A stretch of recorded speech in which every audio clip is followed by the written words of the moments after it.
Welcome to a journey of empowerment and amplified voices. This is the Creative Visionaries podcast, your guide to unlocking the full potential of podcasting and beyond. Our vision is bold: to empower and amplify voices through creative marketing solutions, expert podcast coaching, and a vibrant, inclusive community. We're your partners in this exciting adventure. Our journey is all about connection, expertise, and realizing your untapped potential. Let us be your guide on this journey as we create an environment that nurtures growth, fosters relationships, and empowers individuals like you to excel in podcasting. Are you ready to take your podcast journey to the next level? Together, let's shape the future of podcasting. Welcome to the Creative Visionaries podcast. Are you a podcaster wanting to take your show to the next level? Do you want a dedicated marketing team so you can focus on creating great episodes? Look no further than the done-for-you podcast marketing service from Remarker.fm. Stop trying to market your own podcast alone and let Remarker's marketing experts handle it for you. Remarker will transcribe your episodes, write detailed show notes, curate shareable quotes and clips, promote your episode across social media, and run paid ads, all tailored specifically to your show and your audience. You'll get a full podcast marketing team for a fraction of the cost of hiring in-house. Leave the marketing to Remarker so you can focus entirely on podcasting. With Remarker's premium done-for-you service, you'll get unparalleled podcast promotion to help you gain listeners, engagement, and reviews. Go to Remarker.fm to learn more and get 10% off with a promo code Creative Visionary. Invest in your podcast growth. Let Remarker take you to the next level.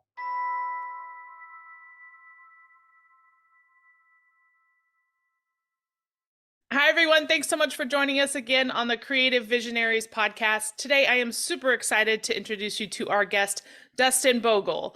Dustin is a multi-location gym owner, a best-selling author of Reinforce Your Gym, host of the Lunch with a Punch podcast, and mentor to other gym owners to help them grow their fitness empire. Dustin, welcome on the show. Thank you. I'm so excited to be here, and it sounds like I'm among my people. So let's do this. Let's talk business, baby. Yeah. So tell us, how did you get to this point in your life and this great success that you're finding here in this business? Yeah, thank you for asking. It always hasn't been that way. I definitely know that we've all heard that, 10-year overnight sensation. So I've been a personal certified trainer for 20 years and a gym owner for 13. So everything I'm going to share with you guys, hear that first. Like, this was not overnight thing, right? We tend to skip that. And so essentially what it is that I was overweight and low confidence and just didn't feel so good in my body in high school. Most people want to go back to their high school weight. I'm the opposite, Tori. I do not want to go back to that weight. I'm happy if I never do. And so I was just kind of hiding from the world. I had a hoodie on. I didn't talk to ladies. I never went to prom. I never played sports. I missed out on all the things that there's your highlight reel, all because about how I felt about myself. Wow. And so one day a friend tapped me on the shoulder and said, I'm going to go to the gym. Do you want to come with me? And something about it not being like about my body or him making me feel weird, it was just kind of made me feel like it was going to be a hangout. We're going to go hang out in the gym. Yeah. And that kind of was like a low barrier that allowed me to, say yes. And so we went, we worked out. It felt really good. I got the blood pumping. I feel the endorphins. And I said, hey, man, I'm loving this. I'm going to stick to this. Let's do this. And so I stuck to it for 6 months and completely transformed my body. I lost 60 pounds of body fat. I had visible abs. I, basically got really lean and muscular. And at that moment, I don't know why, I decided I didn't want to worry about my, body more and just continue to try to get more and more fit. I then decided I want to give this gift to other people because this is the best gift I've given myself. I was standing taller. I was talking a little bit more louder and prouder. I had more confidence. I had more energy. I was sleeping like a baby. And I said, this is like the magic pill. This is the fountain of youth that everybody's looking for. And we want it in a pill, but you got to put some hard work in, and it's the gym. Yeah. And so essentially at that moment, I got certified as a trainer. Fast forward from there, I went on to open my first gym. And I think we did a good enough job of creating a customer experience that we then went on to open 6 gyms over 6 years. That's So amazing. that's, the fast version. And so many learning lessons, many failures, big failures. And I'm sure we can dive into that as we continue. But yeah, that's the backstory for you. Yeah, no, I love that story because it's a true inspiration, right? It was out of your own experience that you transformed your life, and now you're taking that experience to help transform others' lives. Not only in the fitness realm, but also the business owners of the gyms and that sort of thing. So I applaud you. That's awesome. Thank you. Thank you. Yeah, it wasn't easy. And, again, one of the things that we spoke about at the beginning was like, hey, what's going well right now?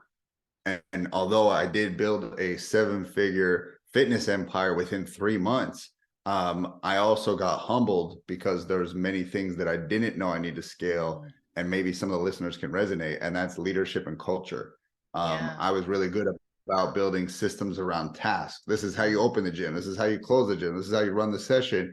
And so I was a poor leader at that stage because I basically hired people to do tasks. I didn't enroll them in a vision or a mission. I didn't have a leader opportunity where someone can move up in upward mobility in the company. I just said, how you come in is pretty much you've hit the glass ceiling. There's no more movement from here. And yeah. so actually what happened later on, Tori, is I had to close 2 gyms and sell a third. And the reason is that I didn't scale culture and leadership. I did Mm. scale just like tasks. And so that was a major learning lesson for me. Absolutely. Yeah. And so talk about how you transitioned because you were a gym owner and you had multiple locations. And then now it sounds like your business is also gym owner, but you do coaching, right? So talk about how you Yes. transitioned to the coaching aspect and helping other gym owners to grow their business. 100%. Like many of the people probably listening, we go to events and conferences, we join masterminds and events. And so I'm just now getting surrounded by other people like me. Because what mistake I made early on is that I was trying to figure it out on my own. And Mm, that's why I got to 6 gyms in 6 years, but I also went backwards 3 gyms in a couple of years. And so, I did figure out some things, but I didn't figure out everything. And so after that very humbling situation, I just said, okay, I got to hire a mentor. I need someone that has been where I've been or further, and they can lead me and they can show me. And so essentially what happened was I kept hearing over and over at these events and in the masterminds, people saying, man, I'm really struggling with sales. I'm really struggling with lead follow-up. And I was like, are you kidding me? That's the easiest part to me. The harder part is retaining people or, retaining your team. Like, and so I started to see everybody has natural skill sets. Well, yeah. someone could be a great leader and they could be awful at sales, and someone could be great at sales and be an awful leader. And so I started to see like, oh man, like this is almost like commerce of skills. You don't have to, buy and, sell products. You could say, I'll teach you to be better at sales, I got to charge you for my time, or I'll teach you to get better at marketing. And Yeah. so there's a commerce of skills that exists. And so I started to mentor all these people around how to make their sales system more dialed in. And one of the things that I was always really good at was doing a big opening launch. I would Mm, open no problem with 200 members because I knew how to market, I knew how to sell. And a lot of owners struggle with that. But as I'm getting more and more, opened up, Tori, to just like all business sectors, I'm finding this is not just a fitness thing. This is in every business. People do not like sales. And it's like this weird subject because you're asking for money, and you kind of get sweaty palms and you're clammy and you're nervous and you don't want to goof it up. And so what I quickly realized is that there's people who really just like to do the service side or the product development, or they like the technician side of things, but they don't like going out and having to ask for money or try to push it out to the world and promote it. And yeah. so that's what I do now with gym owners, is like we go in and we do all their lead follow-up for them. Because I used to try to mentor them, but I kept seeing they kept hitting a wall and they were not getting anywhere. And I was like, okay, this is going to be the long, slow game. How about I just go into your business for you? You give me access to your CRM. We call all of your leads. We do your follow-up. And then you have new members showing up to your doorstep every day. And they're like, that sounds good. And so that's where I created a B2B service called Gym Reinforcements. And so we do all the follow-up for them. All the systems that I designed at my gyms, we now do for other gyms around the country. That's amazing. And you have like this framework that you've built essentially that is like the processes and the systems that you put into place. Can you touch a little bit on what you do maybe differently than other gym owners or other business owners so that we can kind of, peel back the Yeah. curtain? Absolutely. So this is a system I teach, and it's actually in my book, Reinforce Your Gym. But I tell people, don't judge literally a book by its cover, because this can apply to any business sector, this system that I'll teach. And again, if you want to hear it again, it's in the book, but it's called the Fortune Follow-Up System. And so there's 3 layers to it. And most of us are going to, use all 3, and it will amplify your business massively. So the first is your brand new leads, people who are coming in off your ads. If you're running Facebook ads, they're going organically to your website. They're walking in if you have a brick and mortar. What do we do with these people? How should we follow up? So I found the beginning is when you got to be the most aggressive with your follow-up. So the system we use is called the 5x2. And basically the first 5 days, you do 2 reach outs a day. And most business owners are not even doing 1 a day. So then they hear this and they're like, oh, I'm going to be nagging them. I'm going to be pissing them off. People are going to say, leave me the hell alone. And I'm like, hey, if you are really convicted in what you're selling and you have a great problem you're solving, why would you not want to fight like hell to get that person's business and to get, honestly, at the end of the day, their attention? Because that's what we're really trying to break through. Our phones have rings, dings, zings, and bings going all day long, and we're just distracted. And so I was like, the person who does the most follow-up wins the business. So in that first 5 days, you alternate like communication styles. So you might text and then call, and then email, and then DM on Facebook. And so by doing this and changing the medium, it works in your favor because different people respond to different types of communication. Some people are more emailers, some people are more phone callers. And so every business we've deployed this in, immediately a skyrocket in conversions. They didn't add more leads.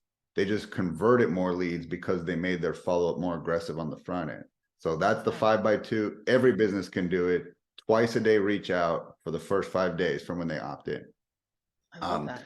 The second, is called the database, system. And so basically, we are going to go after your existing database of leads. So what we do here, the name of this system is called the 10% daily blast. And so what you do is in your database, you just carve out 10% of those people and you send them a check-in message, because we as salespeople or just business owners can get really distracted by all the new leads coming in and give them all of our attention. And then you're forgetting about, what about this person that opted in 2018 and 2020? And they still might need your help, and they're not getting any reach out. So you could do it in the form of an email blast. You could do it through a blast text. You can do, dialing for dollars and just hit a bunch of phone numbers. But more combos equals more cash.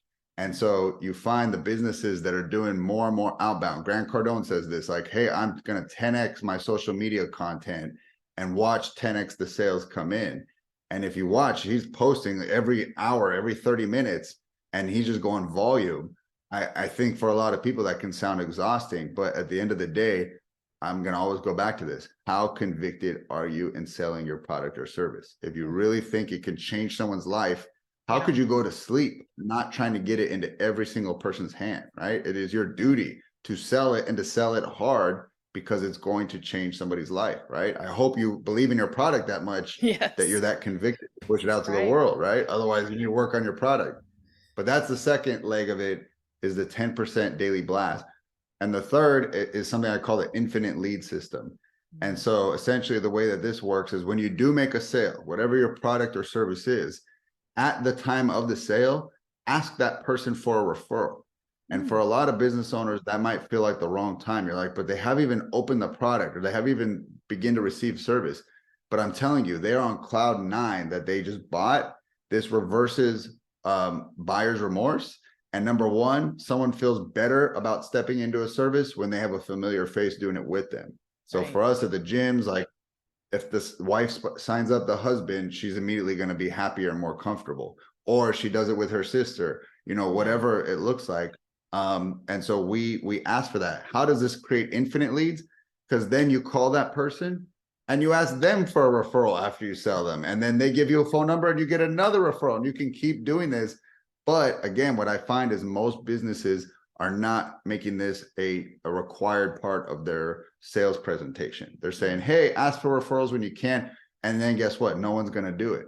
It has to be a mandated part of our sales script. And there's quality checks. And you're saying, did you ask for the referral? And I'm telling you, we see anywhere from 30 to 50% of people giving a referral at the time of the sale if the sales rep asks for it. If they don't, 0% of people give a referral. Right. So we don't want that, right? So that is the fortune follow-up system. And I'm telling you guys, you deploy this, it will do night and day change for your business. 5x2 for leads, 10% a day for your prospects, and then the infinite lead, ask for that referral at the time of sale. I love that formula. That's, like you said, it can apply to other businesses too and other industries. And so I think it's really dynamic to have that framework that you've built out. Yes, absolutely. So yeah, any product or service, you can use it and it works. I'm telling you. So one of the questions I have is, in the fitness industry, how do you overcome the objectives of in your marketing, in your sales, with people who are interested in coming to the gym, right? They sign up and then they don't show up, right? Because, it takes work, it takes effort, it takes motivation. So how do you help get people to, I don't know, maybe show them the value or show them the results so that you can continue to have them as a ongoing client in the gym membership?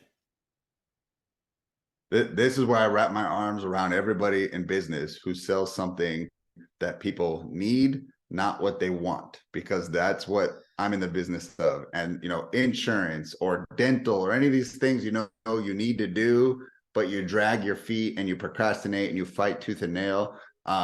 If we're in the need business, I want to say to you, like, you are my brothers and sisters. This is the hardest business to be in. If you sell something people need. If I go back in time, I would tell myself and others, sell something people want. They want cupcakes, they want vacations, they want concert tickets, they want beer. Go sell that, and guess what? Business is way easier. But when you're selling something they need, you're right, it is an uphill battle. And you're honestly getting someone to completely change their behavior and their mindset and their daily habits and routines. That is an uphill battle fight. And so what I mentioned when I'm talking about behavior change to anybody is people only change when they have to and they want to, right? And so the have to talk in fitness is they go to the doctor and he says, one more cheeseburger, you're going to have a heart attack. One more cigarette and you're going to have lung cancer. You need to do something about this. You have to change. That person goes home, they're 10 out of 10 in pain, and they start calling gyms and they say, I don't care how much it costs. Like, I want more life on this earth. And that's the have to.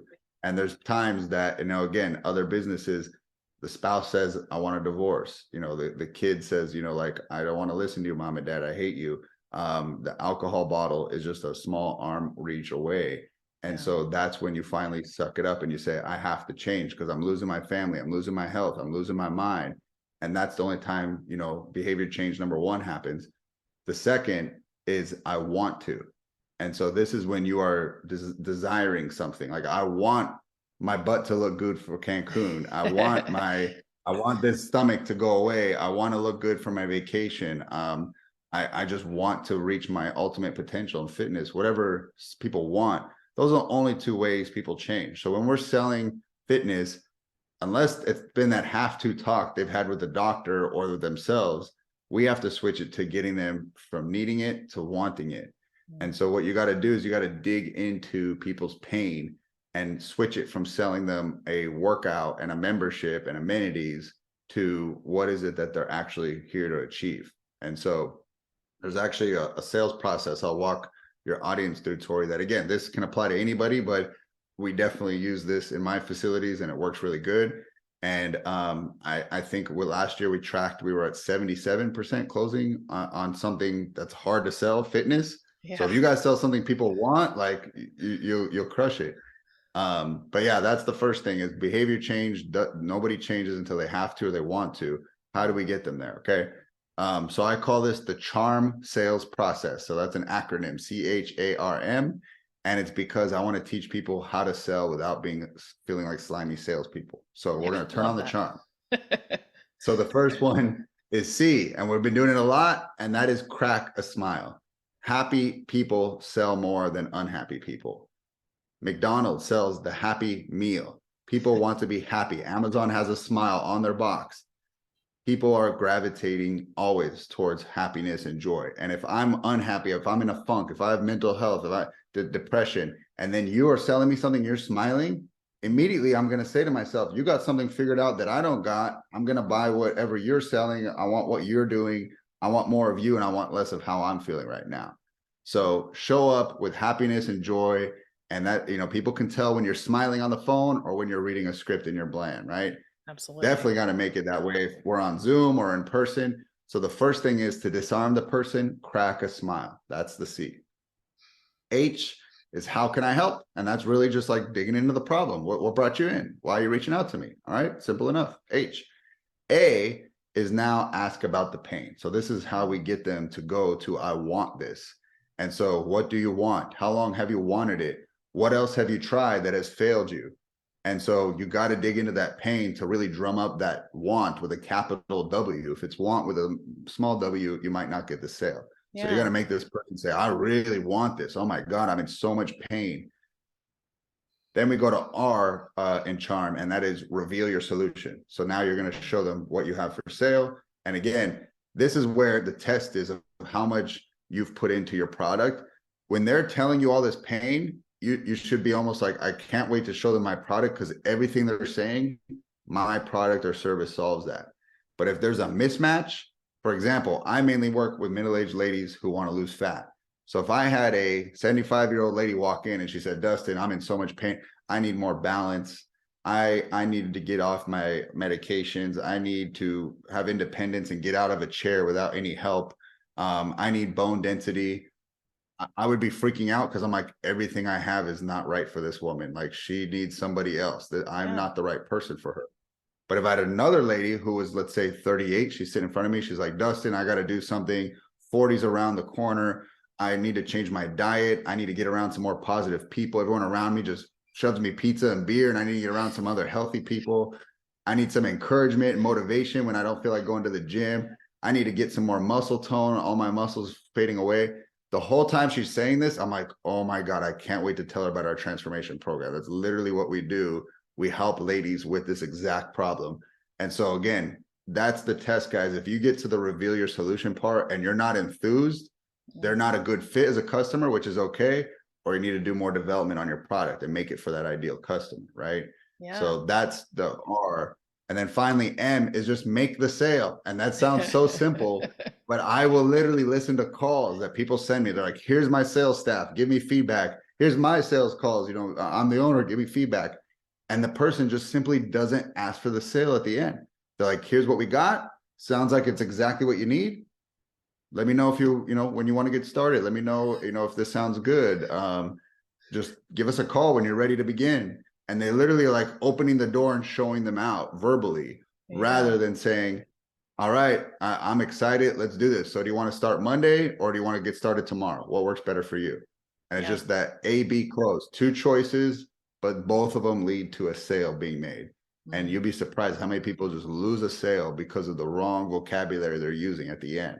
So that's the charm sales process. Again, Tori, can apply to any business model. I love how you break that down into the acronym, and you're so dead on with the last piece of it, right? So many people have amazing conversations. They've done the discovery. They've solved the problem with their product, and then they're like, okay, well, just call me when you're ready. And I think it's just, we don't know how to approach it, or we don't know the right messaging or the right languaging. And so I love how you mentioned this A-B approach, right? So it's, two options, but they both lead to a sale. Is there any other like specific languaging that you help people with on that closing or, making the sale piece of it?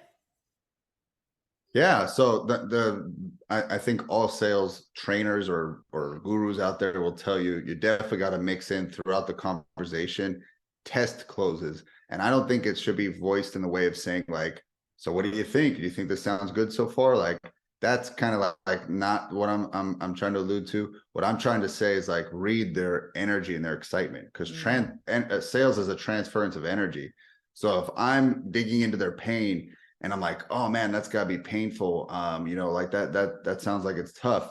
I want to see if they're like, yeah, and they're just like not a lot of energy. There's not a lot of like they're not giving me more details. I'm like, okay, Dustin, don't go to the next part and reveal your solution till you get their energy up. Like their energy, and by energy, I don't mean that you got to be like all amped up. It could be terrible energy. It could be like, give me a tissue. I'm crying. I'm in so much pain. But there has to be a high emotional feeling in the room for you to get the sale. There's not a lot of sales when things are neutral. So what I mean by test closes is like, ask yourself, is this person giving off a lot of emotion right now? If not, do not go to the ask for the sale, because I'm probably going to get a no. So I need to drum up more energy. So I need to think of more emotionally, extracting questions and say, how does, the easiest one is to put feel into the question. How does that make you feel? How does it make your spouse feel? How long have you been feeling this way? And so I would say that that's another little ninja tactic I would throw in, is that we don't buy off logic, we buy off of emotion, but we can forget that because we're so excited to tell everybody the price that we didn't say, is there a lot of emotion going on right now? If there isn't, I shouldn't move forward with the price, and be your own self-regulator. So, yeah. Well, and let me ask you this, because as I'm thinking about this, the price is a difference, right, in certain conversations. And so how does this apply in a high ticket sort of offer versus like, I'm assuming, memberships are 20, 30, $40 a month, right? That's not necessarily a huge ticket offer, but I'm assuming that this process can still work for a high ticket offer. Absolutely. So can you talk about that a little bit? Yeah, and you're right. When people have a traditional big box gym, they kind of let the amenities do the talking. They're like, hey, here's the pool, here's the cardio zone. It's $30. There's not, you might not even need to go through the charm sales process because it's such a low amount of money. Where this would apply, at least in fitness, is when you get to personal training, maybe boot camp and group trainings, like those more boutique and fitness studio style programs. They're starting at 200 and they're going to go all the way up to, if you're personal training, 800 a month, easy. And so that is definitely a little bit more of a, mid ticket, but high ticket. When you're getting into thousands a month, essentially what it comes down to is the process still works, but the stakes have to be higher. Okay. So like if there's 3 levels of pain always when you're selling, there's the highest 9 and 10s. And that's the person that said, you're 1 cheeseburger away from a heart attack. And they're just calling gyms with fierceness, trying to just get going and change things immediately.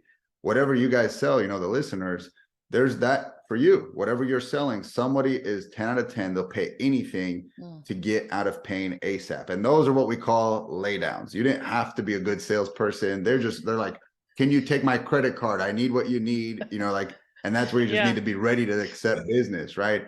You don't have to be skilled to do that.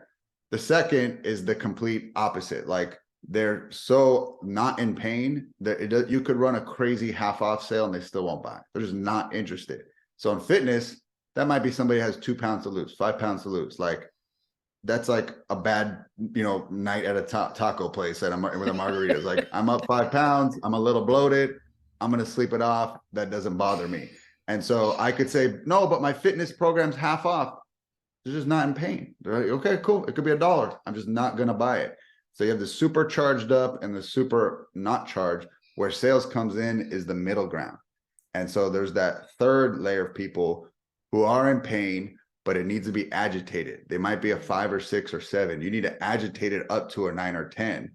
And so when it comes to it being a high ticket offer, the stakes have to be higher for you to, obviously command it. So it's like usually high ticket offers, it's like, I'm going to grow your business. What happens if you don't go forward with me and you continue to try to do it on your own? The stakes are high.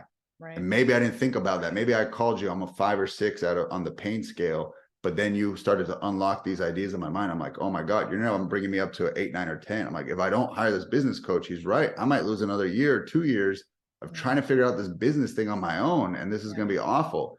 Or marketing. Hey, you told me the last year your marketing leads have been really slow. What would happen if another year like that happens for you? Would that be really detrimental to your family and your income? And so it's like, you got to raise the stakes and make things more painful for me, because I might just downplay things in my mind. I might like, oh, it's not bad, we'll figure it out. Again, a really nonchalant phrase. People figure, I'm just going to keep doing what I'm doing. All these are stall phrases, right? We'll see what happens. Like, they drive me crazy, because like, who do you know has been successful that followed that type of thinking, right? Like, we'll see what happens. We'll figure it out. And they're like, and then 10 years later, what do you know? I was a billionaire. Like, no, there was a big thing they did that changed things. And usually they took a risk. They invested in something that they didn't have the money for. They hired a mentor that knew more than them. And then that's where the game changed. Time is never a solution. Like, a lot of people say, let's just give it some more time. Let me just think about it. Maybe things will change here in this next quarter. And then it never works, right? You have to do something drastic and different. And so when you're selling high ticket, just make that apparent and it'll work in your favor. Oh, I love that. Dustin, you have given us some great information, some great tools, tips, advice, not only for gym owners, fitness industry, entrepreneurs, and business owners. So thank you so much for sharing your knowledge and your framework and your information. And how can people get in touch with you if they want to learn more? Where can they find your book?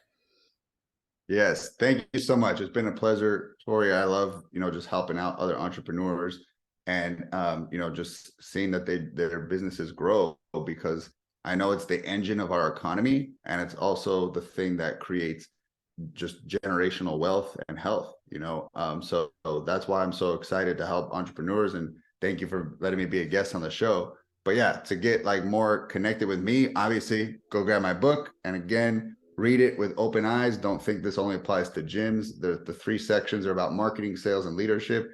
Any business can grow by improving those 3 things. And then if you want to connect with me on social media, Facebook and Instagram, just search my name, Dustin Bogle. That's me. DM me if you have any questions about your sales process. You want like an audit, you want some feedback on it. And then finally, I too have a podcast. It's called Lunch with a Punch. And so you can join me on that and listen in on to the guests that I have on there as well.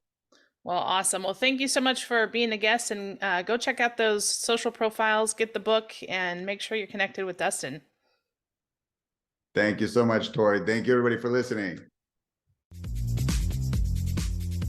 Thanks so much for listening to the Creative Visionaries podcast. If you've enjoyed this episode, make sure you subscribe, leave us a review, or share with a friend. Also, make sure to visit us online at creativevisionariespodcast.com. You can also follow us on Facebook, Instagram, or LinkedIn. And stay tuned for more episodes to come. And remember, it's time to tap into your true potential and unleash your inner visionary.